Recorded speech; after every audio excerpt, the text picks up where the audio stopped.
오늘은 예수님의 말씀, 가이사의 것은 가이사에게에 대해 이야기합니다.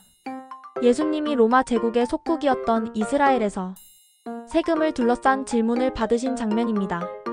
당시 유대인들은 로마 황제를 위해 세금을 내야 했습니다.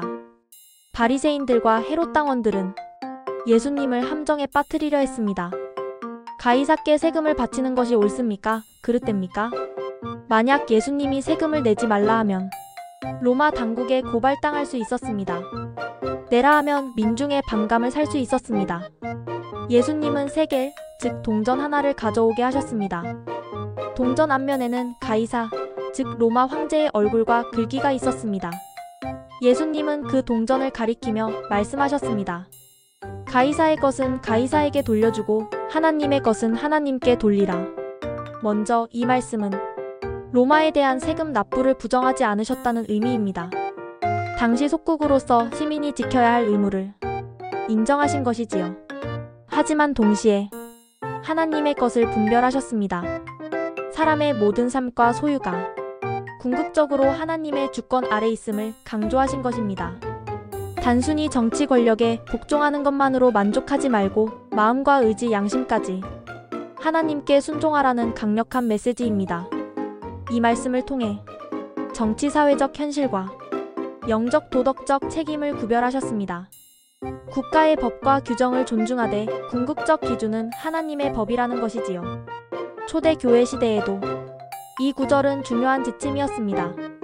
기독교인들이 로마 당국의 세금 문제로 박해받을 때 세속 정부에 복종해야 하지만 하나님께 대한 충성은 절대적임을 이 구절로 확인했습니다. 중세와 근현대에 이르러서도 교회와 국가 관계를 논할 때 가이사의 것은 가이사에게는 두 권위가 서로 침범하지 않는 범위 내에서 따라야 할 원칙으로 활용되었습니다. 현대에도 이 말씀이 적용됩니다. 기독교인은 선거에 참여하고 세금을 내는 등 국가의 의무를 지키면서도 생명, 윤리, 종교의 자유 같은 양심적 문제에서는 하나님의 명령을 우선해야 합니다. 헬라어 원문을 살펴보면 즉 그러므로 가이사의 것은 가이사에게, 하나님의 것은 하나님께라는 뜻입니다. 한국어 번역에서도 가이사의 것은 가이사에게, 하나님의 것은 하나님께 돌리라고 나옵니다. 정리하자면 첫째, 예수님은 로마 세금 제도를 단호히 거부하지 않으셨습니다.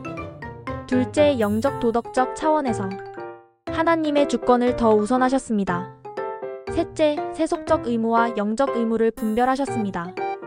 오늘날 우리는 국가에 속하는 의무납세, 법 준수 등을 이행하되 종교적 윤리적 영역에서는 하나님의 법을 우선한다는 중요한 원칙을 되새길 수 있습니다. 결국 이 말씀은 세속 정부와 하나님의 주권 사이에서 균형 잡힌 삶을 살라는 강력한 가르침입니다. 이상이 가이사의 것은 가이사에게라는 예수님의 말씀에 대한 설명이었습니다. 감사합니다.